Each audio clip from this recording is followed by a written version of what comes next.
क्रिया योग के बारे में क्या जानते हैं कि किसी भी क्रिया को करने से पहले उस क्रिया को के बारे में जानकारी होना प्रारंभ जरूरी हमारा है। बोलिए। क्रिया योग हमारे भारत की सबसे शक्तिशाली शासन प्रगति है। सेल्फ रियलाइजेशन ये किसी योग गुरु के माध्यम से की जाती है और उसी के नियमों के अनुसार उसको करना होगा। मैं ये क्रिया योग लिया हुआ मैं क्रिया योग करता भी हूँ, लेकिन इस क्रिया को गुरु ही करवाते हैं। मैं इसके बारे में कैसे ये क्रिया की जाती है ये तो मैं नहीं बता पाऊँगा, लेकिन क्योंकि ये किसी गुरु के द्वारा ही जो सेंट्रलाइज गुरु है उसके द्वारा ही दी जाती है और ये सामान्य तौर पर ऐसे बताने लायक कोई क्रिया नहीं है। सामान्य तौर पे बताने वाली क्रिया नहीं है क्योंकि ये बहुत शक्तिशाली क्रिया है। बहुत शक्तिशाली क्रिया है। इसमें जो आपका जो प्राण है, अगर मैं ये कहूँ कि जैसे भगवान से कैसे मिलोगे आप, तो जो जानता है ना क्रिया योग के बारे में थोड़ा भी, आप अपने प्राण द्वारा ही मिल सकते हैं भगवान से। शायद शरीर इस शरीर के माध्यम से नहीं मिल सकते, प्राण के माध्यम से ही मिल सकते हैं आप। प्राण आपके कहाँ से आए थे? यहाँ से आया था प्राण, जाएगा भी वही है। उसका अगर बोध हो जाए वो क्रिया योग द्वारा ही हो सकता है। बाकी जितने भी प्राणायाम हैं वो तो ठीक है, वो सब कर सकते हैं। जैसे इन्होंने कहा क्रिया योग जो होता है वो बहुत कठिन और गुरु शिष्य परंपरा में होता है। उसका ये एक छोटा सा सिर्फ भाग है। पूरी प्रक्रिया तो यहाँ दी भी नहीं जा सकती क्योंकि वो दीक्षापात वाली है वो प्रक्रिया है। उसमें बहुत कठोर अनुशासन चाहिए। आपका क्या नाम है? इन्होंने बहुत सुंदर वो बात रखी। अब हम वो प्रक्रिया प्रारंभ करेंगे। धन्यवाद। ये वही क्रिया योग है जो भगवान कृष्ण किया करते थे। ये वही क्रिया योग है जिसको ईसा मसीह ने किया हिमालय पर आके। ये वही क्रिया योग है जो लाड़ी मासा वो करते थे। ये वही क्रिया योग है जो महाअवतार बाबा जी, जिनके बारे में आपने सुना भी होगा, उन्होंने उनका अस्तित्व आज भी इस सृष्टि के अंदर जो भी नए इन्वेंशन होते हैं कहीं ना कहीं उनका योगदान होता है। ये संपूर्ण बातें आपको लगेगी वैसे फैंटासी वाली, लेकिन ये सत्य है। सत्य की कसौटी ये स्वामी विवेकानंद से लेके योगानंद जी महाराज सब लोगों ने इसको अनुभव किया।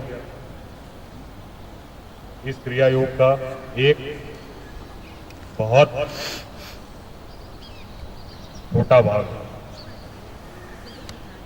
क्रिया योग अपने आप में बहुत महान प्रक्रिया है। ये महान योगियों के द्वारा सिर्फ योगियों को ही दी जाती है, या मैं अगर कहूँ कि जो इस कठोर अनुशासन में रहे उनको ही ये दीक्षा दी जाती है।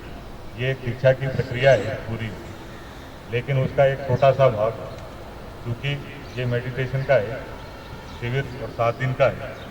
आपका खान पान, आपका आचार विचार व्यवहार, ये तीनों चीज़ें उस क्रिया योग में बहुत महत्वपूर्ण है।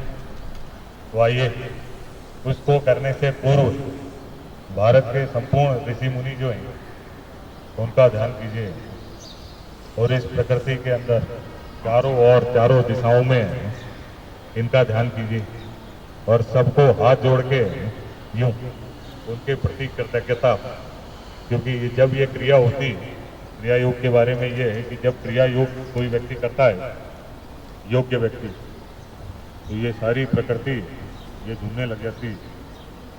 सारे जितने भी ऋषि मुनि उनकी जो ब्लेसिंग है वो यूं, ये देखिए जो मैंने आपसे पहले जो चर्चा की थी, आपका हृदय ऐसे कर रहा है निरंतर।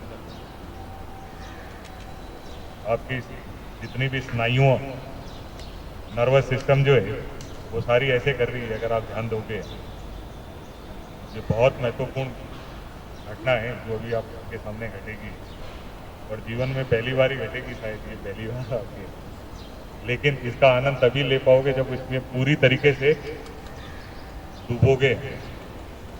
ये ऊपर से लेके नीचे तक ये पूरा शरीर ऐसे कर रहा है, और अगर आप ध्यान देंगे तो ये जितनी भी प्रकृति, ये सारी भी यूं यूं निरंतर स्पंदन कर रही है, क्योंकि हवा अगर पूरी बंद हो जाए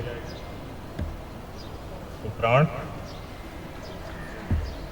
बंद हो जाएगा, प्राण बंद हो जाएगा, हवा निष्क्रिय, तो ये शरीर भी निष्क्रिय हो जाएगी। अब उस प्राण के ऊपर पूरा ध्यान हमको केंद्रित करना है, आंखें खोलनी नहीं, इस बात का ध्यान रखना है, अपने शरीर का सामर्थ्य का ध्यान रखना है। भारत के सारे महान ऋषि मुनियों को प्रणाम, मन में क्षमा याचना भी कीजिए, क्योंकि ये क्रिया करते समय विशुद्ध मन होना चाहिए था, उसका एक स्थान भी होता है, लेकिन उन सब के प्रति कृतज्ञता को धारण करते हुए, उनकी महान अनुपंखा उनका धारण करते हुए, उनके प्रति जिन्होंने ये क्रिया दी, उनके प्रति कृतज्ञता धारण करते हुए हम इस क्रिया का एक बहुत छोटा सा पार्ट है, उसको हम कर रहे हैं। इससे ही आपको पता लग जाएगा कि जीवन कितना महत्वपूर्ण है, और उसमें उत्साह है, ये प्राण वो भी कितना महत्वपूर्ण है। चलिए स्थिति पे आइए, 10 बार ओम का उच्चारण कीजिए पूरा। पहले यूं ध्यान मुद्रा में आंखें बंद, और ओम का उच्चारण, पहले सांस एकदम भरिए, आपकी सांस पूरी खाली नहीं हो जाती तब तक ओ, और देखिए इधर देखिए मेरी तरफ। ओम जब आप बोलते हो तो कैसे बोलोगे?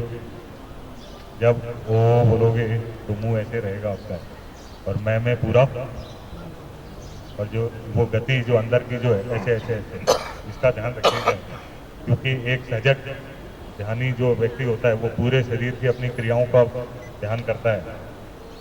चालू कीजिए।